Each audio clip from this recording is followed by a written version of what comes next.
Episode 11 की starting में हम देखते हैं कि कुछ लोग मार्केट में आ रहे होते हैं। तभी उनके सामने आने वाले व्यक्ति उनसे डर कर साइड हो जाते हैं और अब वह लोग चेन के सामने आ जाते हैं। उनमें से वांग यान कहता है कि यंग मास्टर यांग चेन, इतनी जल्दी कहाँ जा रहे हो, जरा मेरी भी तो सुनो। के पास एक चिकित्सा तासोल है, लेकिन मेरे चचेरे भाई वांग ची के पास भी एक मेडिकल तासोल है, लेकिन वह आपसे बहुत ऊंचे स्तर पर है। यह पहले मास्टर मोमिंग के डिसाइपल भी रह चुके हैं। मुझे लगता है कि तुम मेरे चचेरे भाई वांगची का अनुसरण करो तो फिर तुम एक जरूर चिकित्सा बन जाओगे। लगता है कि मैंने पहले मोमिंग के बारे में तो सुना है और ऐसा लगता है कि वह मांगनू सिटी में टॉप एल्केमिस्ट के रूप में जाना जाता है। अगर मोमिंग ने वांगची को अपना डिसाइपल बना लिया है तो इससे पता चलता है कि वांग फैमिली के साथ उसका काफी क्लोज रिलेशनशिप है। चेन कहता है कि इसमें मुझे कोई इंटरेस्ट नहीं है और अब वह वहां से जाने लगता है। तभी वांग ची उसे रोकते हुए कहता है कि क्या तुम मेरे मास्टर को नीची दृष्टि से देख रहे हो। इस पर चेन कहता है कि नहीं, मैं तो तुम्हें देख रहा हूँ। इस पर वांग ची उसे धक्का मारते हुए कहता है कि निकम्मे, तुम्हारी हिम्मत कैसे हुई मुझे नीचा दिखाने की।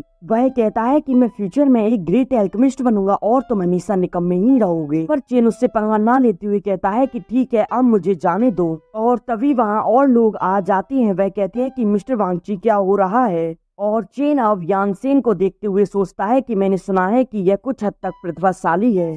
चेन से कहता है कि तुमने मिस्टर वांगची को नाराज कर दिया है, जल्दी जाकर उनसे माफी मांगो। चेन कहता है कि तुम कब से वांग परिवार के कुत्ते बन गए जो कि पूंछ हिलाकर उनके सामने उतावले हो रहे हो। इस पर चेन कहता है कि तुमने तो हद पार कर दी और अब वह अपने आदमियों से उसे पीटने के लिए कह देता है। चेन कहता है कि अच्छा, तो अब तुमने अपने पिटने का मूड बना लिया है तो फिर ठीक है, अब मुझसे मत कहना। और अब वह उन सभी लोगों को बजा देता है और अब वह बजा कर एक जगह खड़ा हो जाता है और वह सभी लोग जमीन पर पड़े होते हैं। यह देखकर शेन कहता है कि ची और यान, जल्दी अपने आदमियों से कुछ तो कराओ, ये गधा पागल हो रहा है। यह सुनकर वह अपने साथियों से अटैक करने के लिए कह देता है और अब चेन उन लोगों में भी काफी मार मारता है और अब वह सीधे जाकर शेन का गला पकड़कर उसे उठा लेता है। शेन कहता है कि तुम यांग परिवार के डिसेंडेंट होने के बाद भी वांग परिवार का कुत्तों की तरह ख्याल कर रहे हो और अपने परिवार के लोगों पर हमला कर रहे हो। यह कहकर वह उसे उठाकर एक जगह मार देता है और तभी वहाँ एक व्यक्ति घोड़े पर बैठकर आता है और अब वह सेन को उठाता है। सेन कहता है कि अंकल क्विंसी चेन ने मुझे काफी मारा है और उसने अपनी कल्टीवेशन पर से नियंत्रण खो दिया है। वह जिसे देख रहा है उसे मारता जा रहा है। यह सुनकर चेन हंसते हुए कहता है कि अच्छा, ऐसी बात है तो फिर तुम्हें अब तक मर जाना चाहिए था, क्योंकि मैंने तो अपनी कल्टीवेशन पर से नियंत्रण खो दिया है। यह सुनकर क्विंसी आगे आ जाता है। वह कहता है कि चेन, मुझे लग रहा है कि कुछ तो गड़बड़ है, तुम्हारी कल्टीवेशन के साथ कुछ तो गलत हुआ है, तुम्हें जांच कराने के लिए मेरे साथ चलना चाहिए। चेन कहता है कि मान लो यह सच भी है तो भी यांग निवास में बहुत लोग हैं जो कि मुझे मारना चाहेंगे और तुम सभी भी उनमें से एक ही हो, तो फिर आगे बढ़ो और हमला करो। क्विंसी चेन पर अटैक कर देता है और चेन उसके अटैक को अपने पंच से रोकने की कोशिश करता है। क्विंसी चेन की इतनी पावर को देखकर कहता है कि इसमें इतनी पावर कैसे आ गई, इसने तो ऑलरेडी बॉडी ट्रेनिंग के 9वें स्तर को अचीव कर लिया। क्या ऐसा हो सकता है कि यह ब्लड काउंटिंग के स्तर से गुजर चुका है। और तभी वहाँ चेन सोल डाइवर टेक्निक का इस्तेमाल करते हुए उस पर एक पंच मारता है जिससे कि क्विंसी घायल हो जाता है। इस पर क्विंसी कहता है कि क्या तुम यांग निवास से विद्रोह करने की कोशिश कर रहे हो। चेन कहता है कि मुझे समझ नहीं आता, तुम जैसे गधे लोग बीच में कहां से आ जाते हैं, तुम सभी की वजह से हम स्ट्रॉन्ग नहीं हो पा रहे, वरना हमारा यांग निवास अब तक काफी ज्यादा स्ट्रॉन्ग हो चुका होता। इस पर क्विंसी कहता है कि तुम बहुत ढीठ हो, यह बात मैं एल्डर को बताऊंगा, यह मत सोचो कि तुम जो चाहो वह कर सकते हो। तुम बेशक यांग परिवार के पैट्रियार्क के पोते हो, परंतु पैट्रियार्क का उपचुनाव होने वाला है जो कि हर बार 10 साल बाद होता है और आपके दादाजी अब रिटायर हो जाएंगे और तब मैं देखूंगा कि तुम अपने ग्रैंडफादर के प्रोटेक्शन के बिना कैसे जीवित रह पाओगे। यह कहकर वह उस पर अटैक कर देता है। तभी क्विंसी उस पर अपने स्पिरिट बीस्ट का इस्तेमाल करता है। तभी चेन के अंदर की 10,000 बुक एक्टिवेट हो जाती है और अब वह उसकी स्पिरिट को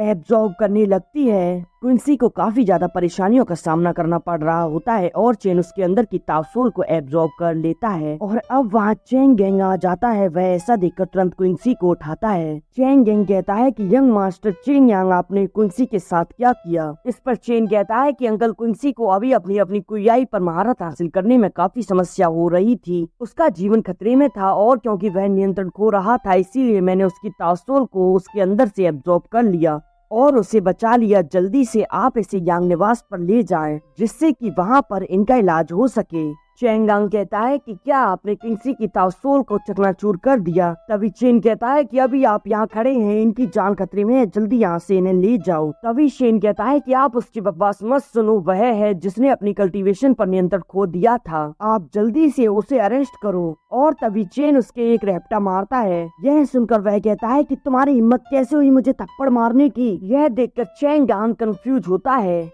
यान चेन कहता है कि वाइल्ड लीडर आप जल्दी से जाइए और इनका इलाज कराइए। मैं जानता हूँ कि आप यांग निवास की सेवा कर रहे हैं और परंतु आप सही और गलत के अंतर को आसानी से समझें और मुझे विश्वास है कि आपका निर्णय सही होगा। यह सुनकर वह सेंग को पकड़वाकर वहाँ से ले जाने लगते हैं। इधर शेन कहता है कि मुझे जाने दो, परंतु वह सभी तो उन दोनों को लेकर वहाँ से चले जाते हैं। चेंगांग उन्हें ले जाते हुए सोच रहा होता है कि अब यांग निवास में काफी ज्यादा परेशानी खड़ी होंगी। और तभी चेन को याद आता है कि अरे नहीं, वांग परिवार के लोग तो हाथ से निकल ही गए। और यह एपिसोड यहीं एंड हो जाता है।